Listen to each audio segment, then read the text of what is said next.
Peneliti Forum Masyarakat Peduli Parlemen Indonesia Lusius Karus mengungkap adanya kenaikan dana reses anggota DPR menjadi Rp702 juta.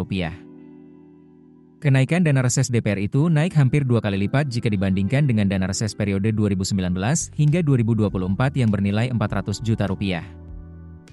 Menurut Lusius, kenaikan dana reses luput dari perhatian publik. Pasalnya, perhatian publik terlalu fokus kepada tuntutan penghapusan tunjangan perumahan anggota DPR saat demo besar pada Agustus 2025 lalu.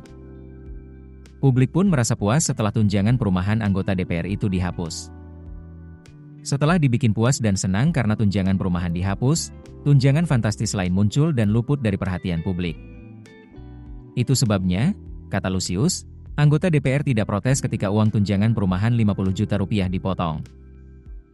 Di samping itu, Lusius juga menyoroti tunjangan reses yang tidak jelas laporan pertanggungjawabannya. Ia menilai, selama ini, kegiatan anggota DPR RI selama masa reses hanya untuk memenuhi administrasi dan tidak wajib.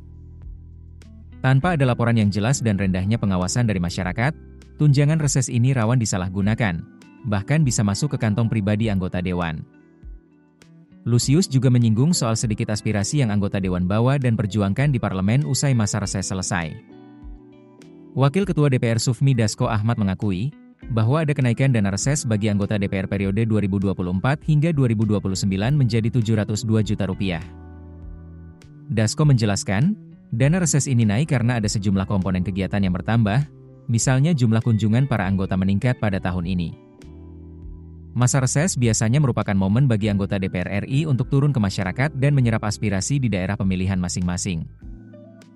Dasko mengatakan, kenaikan dana reses ini baru berlaku semenjak Mei 2025. Sementara, dari Januari hingga April 2025, anggota DPR RI masih menerima Rp400 juta.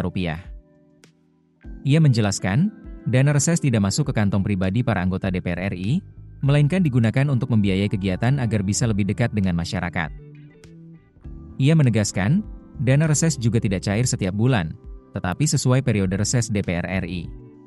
Kegiatan reses dalam setahun sekitar 4 hingga 5 kali, tergantung dengan padatnya agenda. Keputusan bisnis terbaik datang dari data, bukan tebakan. Mudah berlangganan Business Insight dengan subscribe with Google.